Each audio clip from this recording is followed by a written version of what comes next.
Did you know that making a phone call from Ghana to Nigeria is more expensive than making a phone call from Ghana to United States? Moreover, African countries tend to trade more with Europe and Asia than with each other. Why should Kenyans seem to go and need to travel all the way to Dubai to purchase goods that are readily available in Tanzania or Uganda or in Nigeria? Hello and very warm welcome. Today we're going to talk on African integration agenda, the challenge, opportunities, and the way forward. And my guest is Dr. Agnes Spear. Dr. Agnes Spear is Assistant Professor of Foreign Policy and International Relations at the United States International University in Nairobi, Kenya. Hello, Dr. Agnes, can you hear us? Hello. Yes, I can hear you. Thank you. Thank you very much. Good to see you, Dr. Agnes. Allow me to say a few words about yourself. So, Dr. Agnes Spear holds a Bachelor of Commerce from the National University of Lesotho. She obtained her Master's in International Studies from the Institute of Diplomacy and International Studies from the University of Nairobi. And she obtained her PhD degree in International Relations from the United States International University. And currently, Dr. Agnes Spear is working as lecturer at the United States International University in Nairobi, Kenya, and we are reaching her via Zoom. Dr. Agnes Spear, thank you very much for your time. Despite growing enthusiasm for African integration, there are persistent political and economic challenges toward African integration. In your view, what are the most significant challenges toward African integration? Integration means coming together, politically coming together, culturally coming together, economically. And you're talking about goods, people, security, policies, and all that. So with that, you can see that the challenge is going to be on something that Africa holds very dear. And this thing is the state, institution of state. Because when you're talking about integration, it means ceding some of your sovereignty. What I mean is releasing some of your sovereignty in order to accommodate the larger Africa. So this is going to be very difficult. And it's going to be difficult on two fronts. On one front, most African states hold sovereignty dear. And we know that this comes from the history of colonialism. Because of being colonized and, of course, attaining that sovereignty, it becomes very difficult to release it. That is one end. And, of course, secondly, is African states have these protective measures to their regimes. So to release sovereignty and to open up their regime becomes quite difficult. And of course, there is the political will. There is the problem when it comes to having political will to actually have a proper African integration. Because when you're talking about African integration, we are talking about moving beyond intergovernmental institution. Like we have the African Union right now, it's intergovernmental. We are saying moving beyond intergovernmental status to actually supranational status. And to do that, you have to release or to cede some of your sovereignty. You have to open up. I don't know how to put it in the simplest language possible, but I think releasing or ceding some of your sovereignty to accommodate others is one of the requirements for this to happen. And that's going to be very difficult from what I've just explained. Then we have economic disparities. From the 55 countries in the African continent, we have giants that have got close to 500 billion US dollar per annum GDP, and we have others that are in thousands. So when you're talking about bringing this together, you can see there will be resistance from, of course, those weaker economies because of fear of marginalization and, of course, fear of benefiting little from this African integration. Then you're talking about weak infrastructure. Your introduction says it all. It's easier to make a phone call from Ghana to US than it is to make a phone call from Ghana to another African country. So you can see infrastructure is really problematic. And of course, because of poor infrastructure, then we are saying that it's going to limit this so-called African integration. Have security and instability. Most African countries have never really, not most, let me correct myself.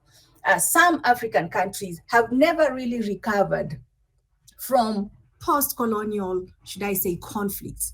We know some of the countries like DRC, Democratic Republic of Congo, Central African Republic, Somalia, Angola, and the Sahel region, we know that there's some countries which are perpetually in a conflict situation. And because of this, of course, it limits integration. And of course, some of the countries, why they will protect, especially their sovereignty, is to avoid being, let's say, the destination points for those populations that are in conflictual zones. So that can become very problematic. Then you have overlapping regional blocks. When you're talking about African integration, it's going to rely heavily on what I call regional economic communities or regional blocks, ECOWAS, SADC, East African Community, and so forth. But because of these overlapping mandates in these regional blocks, the African Union recognizes eight regional blocks. But some of these regional blocks actually do have overlapping mandates. And because of this, it makes it problematic to really come together and, of course, integrate or become one. Then we have one that, should I say, is one that I think any African is not happy about. And this is government deficit and corruption.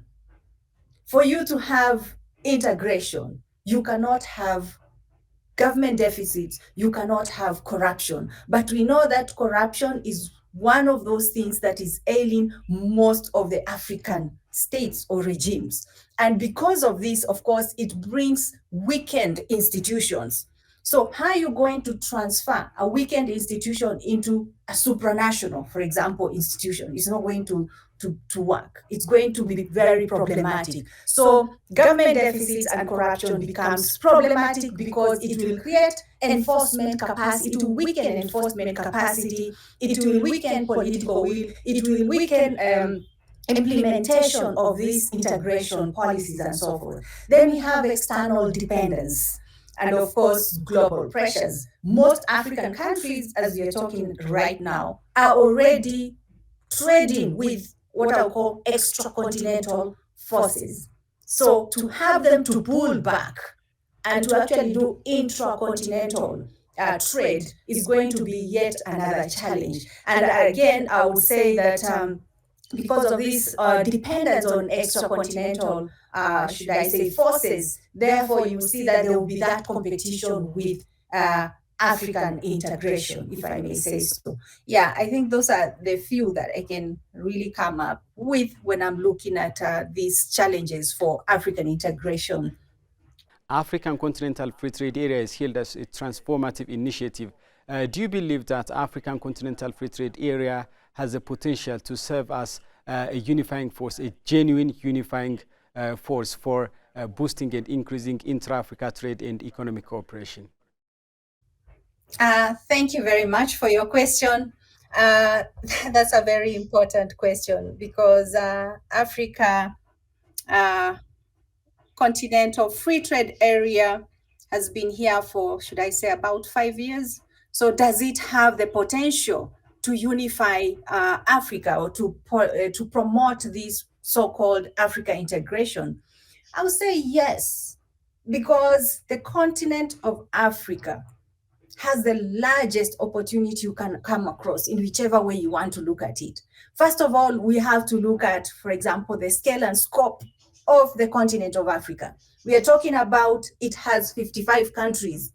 We are talking about it has a population of about 1.4 billion people. That is market. These people have to eat, they have to feed, they have to go to school, they have to consume. It's really a viable market lying there, and it's also a workforce. These 1.4 billion people, majority of whom are youth, we are talking about 25 years and below. So this is a very rich employable workforce ready to actually be externalized for promotion of trade. We are also talking about having a GDP as a whole, the continent of Africa. I think it has a GDP of over $3 trillion. So this is not something small. So you can see there is an opportunity, there is a potential there. Then you are talking about, of course, boosting trade. Currently, if I'm not wrong, intra-African trade accounts for about 15% only of the trade that the continent does. What is intra-Africa or the trade within the continent itself is only 15%. If you compare to, for example, European Union, intra-European Union trade is about 60 to 70%.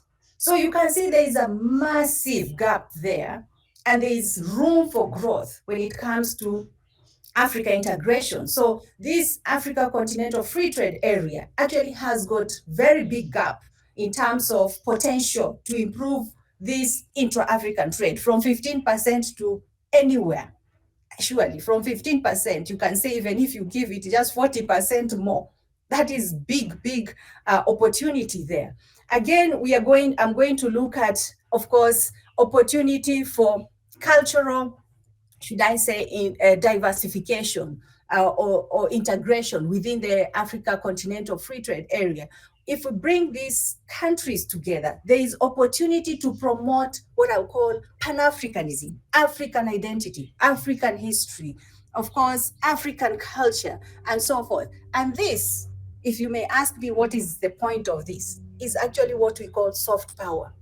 Because if you can promote African culture, if you can promote African identity, histories, then you're going to have, should I say, education system diversifying, embracing African, anything Africa, cultural, embracing everything Africa. And of course, because of this, then you have materials and goods that are selling Africa identities. So that is in itself, I would say, is an opportunity. So Africa Continental Free Trade Area has that opportunity. Economic diversification, I'll look at it as helping countries to move beyond what is it called, raw material exporters to actually industrialized economies. Because when you're looking at, I say, 1.4 billion people, surely no one would not want to industrialize to meet this market. So yes, so I would say Africa Continental Free Trade Area has got a lot of opportunity and a lot of room for growing and extending the so-called Africa integration. What is required from African leaders to further boost integration between and among African nations? What actions and commitments are required from African leaders to boost intra-Africa trade and to drive economic prosperity, economic growth in the continent? Like I said, when we first looked at the Africa integration and of course constraints, we say that sovereignty is one of the issues that we have as a big problem. And so when you look at that, then you're going to see that African leaders need to actually embrace Africa integration through policies. So they have to have this political will to embrace Africa integration through harmonizing their policies so that they can remove, of course, these barriers to integration. And when I talk about harmonizing policies, I'm also talking about having the will to implement. You know, most African leaders or regimes, I would say, are quick to ratify agreements. But when it comes to implementation, it becomes very problematic. So they have to be willing not only to harmonize policies, but also to enhance what I would call implementation. Again, they have to look at one of the things that we looked at as a problem for integration, which is poor infrastructure or weak infrastructural connectivity within the continent. This has to be addressed. Otherwise, transporting, one of the biggest problems, for example, of intra-African trade is transporting goods from point A to point B because of poor infrastructure. Hence, it ends up taking so many days to promote, even not days, months actually. It can take from 4 to up to 6 months to transport good from one country in Africa to another because of this poor infrastructure. So there has to be improvement of logistics, infrastructure, and all these digital networks have to be improved such that it will be easier for me to call from Kenya or from Nairobi to any African country without having these hindrances. Again, we are talking about non-tariff barriers because when you're talking about integration, there are tariff barriers which helps each country to gain, should I say, economically, and of course improve on their GDP. But we have these so-called non-tariff barriers, which is where the African leaders come in. So you have to remove this, should I say, bureaucratic stringence that, of course, hinder transport or movement of people and goods. You have to also remove corruption at border points. such that there will be smooth flow of goods and people and services between and among borders. Of course, we are saying things like border delays. There should be no reason why goods or people should be delayed at the border unnecessarily.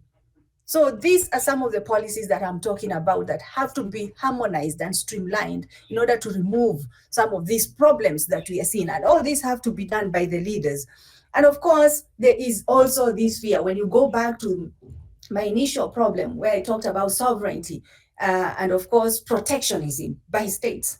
How do you address this? How do you convince a smaller country within the African continent that it's not going to be marginalized through this integration?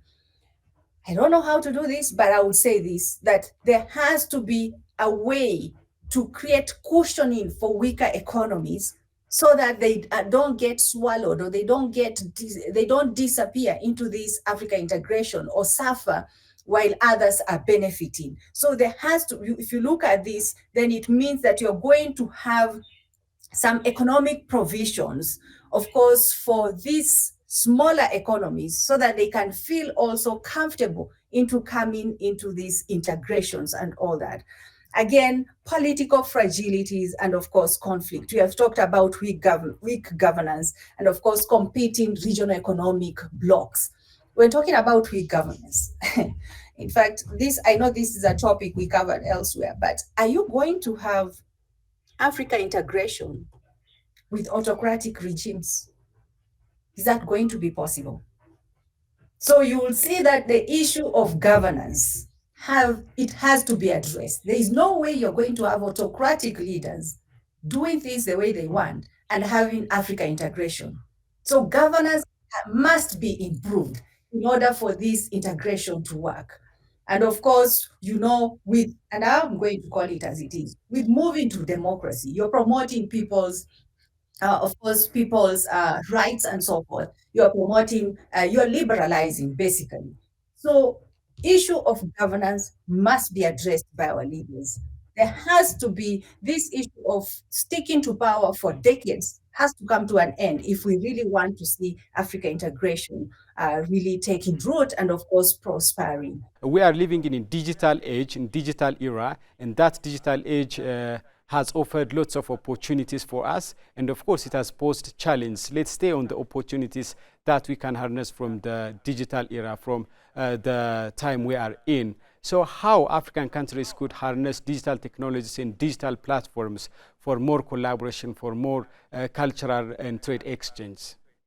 When you're talking about digital era, you can see we've moved from physical spaces to spatial spaces. So we are talking about how do we actually utilize this modern technology in terms of communication and so forth to promote Africa integration.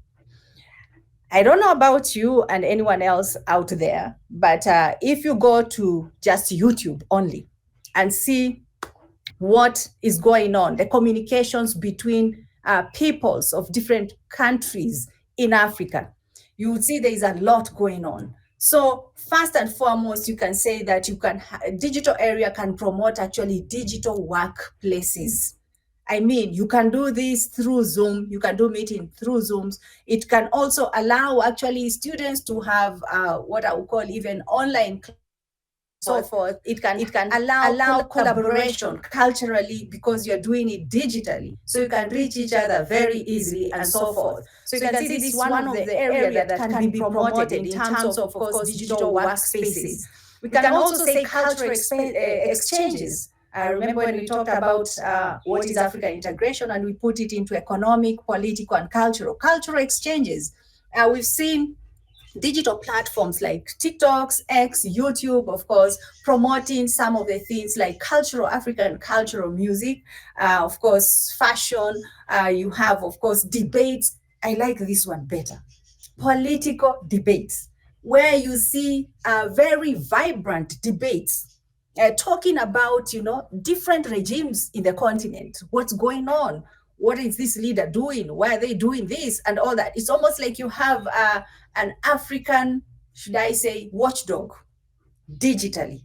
keeping governments accountable. I really love this one because if you look at some of the problems of integration, we are talking about is corruption, we are talking about lack of political will, we are talking about weak governance. But when you have this African watchdog, anybody, anyway, the continent, commenting on what so and so is doing, it's very interesting. I won't mention which country, but the other day I was just looking at a president moving from point A to B. And if you looked at the convoy this president is using, it's really, I can't even say. The number of cars were many. And we are talking about an economy that is nowhere near what I would call the African giants. So you ask yourself, what is this going? By just showcasing this convoy, and people commenting about it, you are keeping this person accountable. Whether they like it or not, they can resist it. But with time, they will cave in to being accountable on how they use, economies of their countries. So we can say, yeah, so you have that cultural exchanges, you have political debates on digital areas. You also have innovation and entrepreneurship. I mean, we've had cases like the one that can come straight up to me is M-Pesa. So innovations where you can actually trade intracontinentally and pay.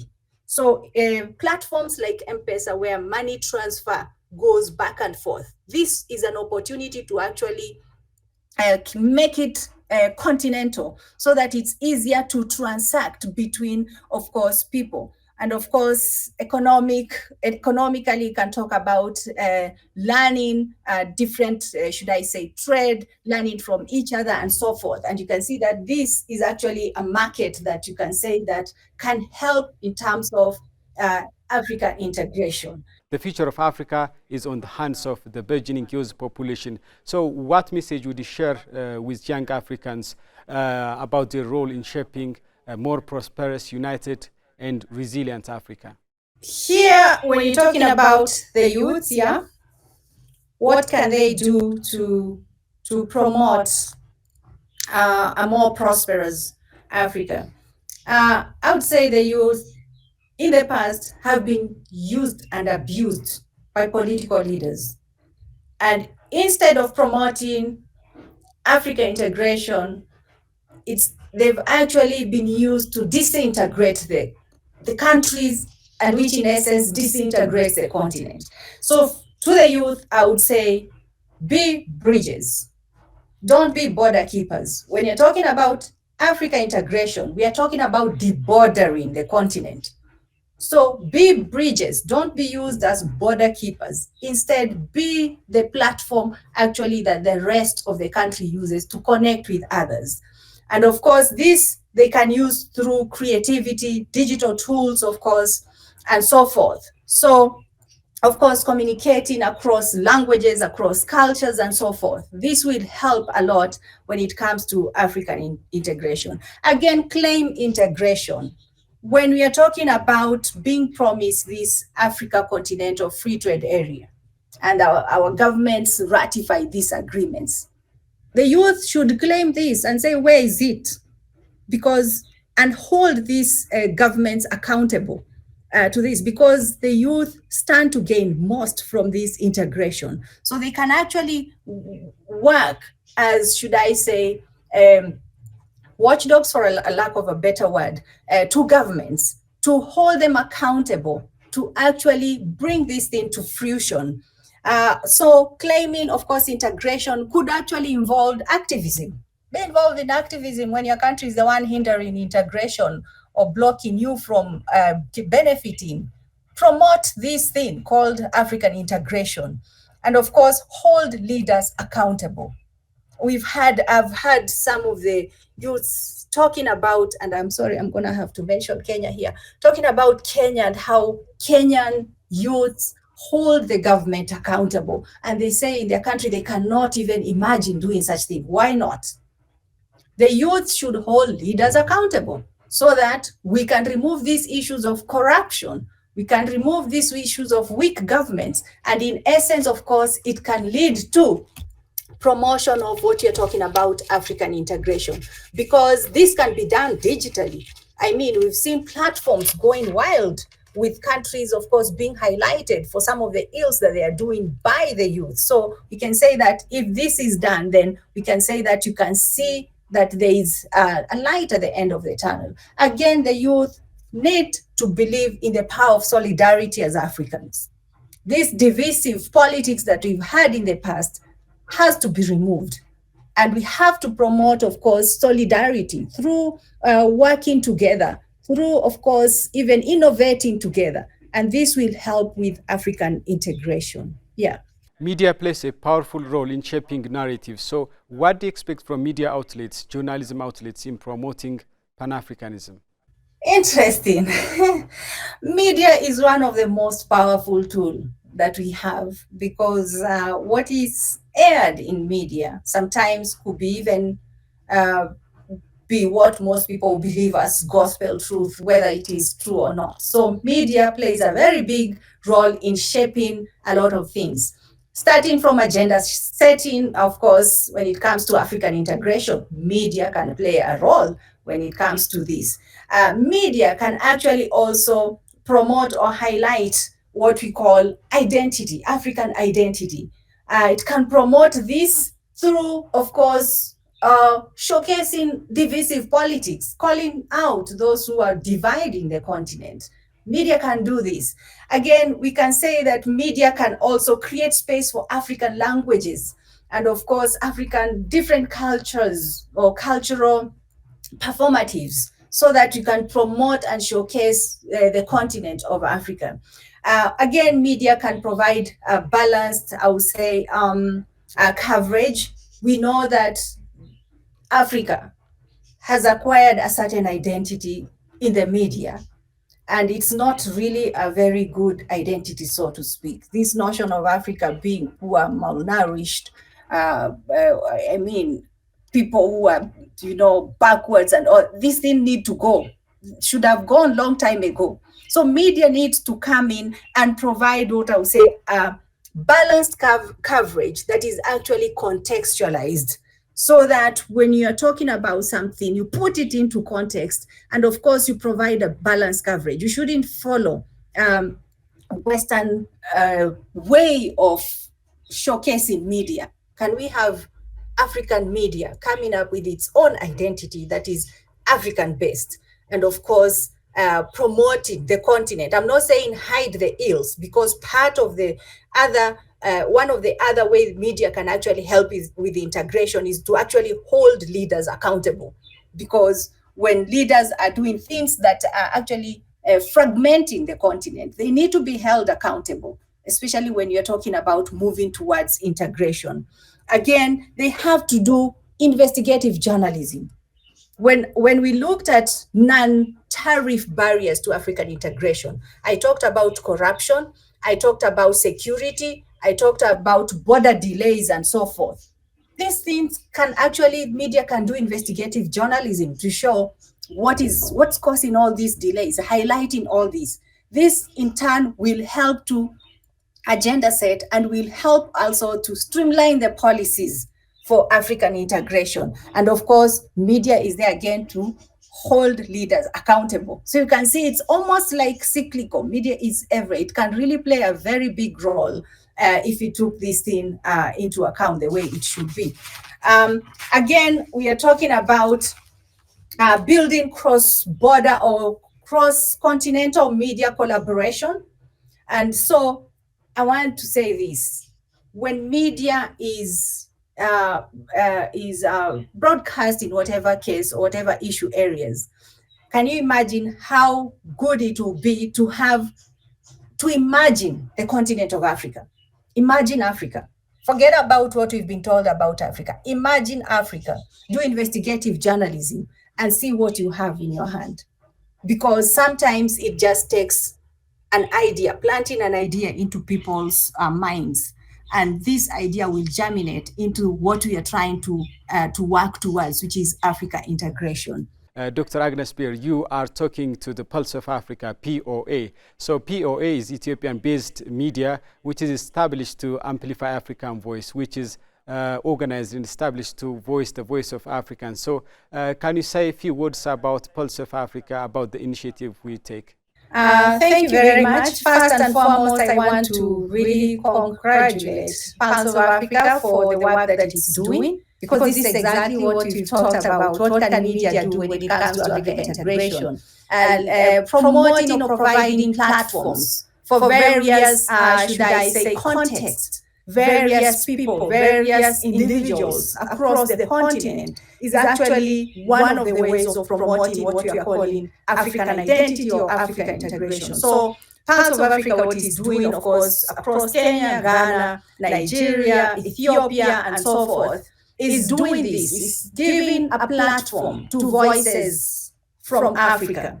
And of course, by doing so, is promoting, of course, African identity. It is also highlighting some of the issues, the problems that we have in the continent that are hindering growth in the continent. It's also highlighting opportunities that are in the continent. And because of this, I want to say that the work that Pulse of Africa has taken actually is really one of those steps that we are talking about when it comes to Africa integration. And for this great work, I would say that this particular media, of course, is helping a lot, the continent a lot, and of course, providing the context that we've talked about when it comes to the African continent. Yeah. Thank you very much for that question. Dr. Agnes Spear, Assistant Professor of Foreign Policy and Diplomacy at the United States International University. Thank you very much for your time. Thank you for having me. That brings us to the end of my interview with Dr. Agnes Spear, Assistant Professor of Diplomacy and Foreign Policy at the United States International University, Nairobi, Kenya. Many thanks for watching. Bye for now.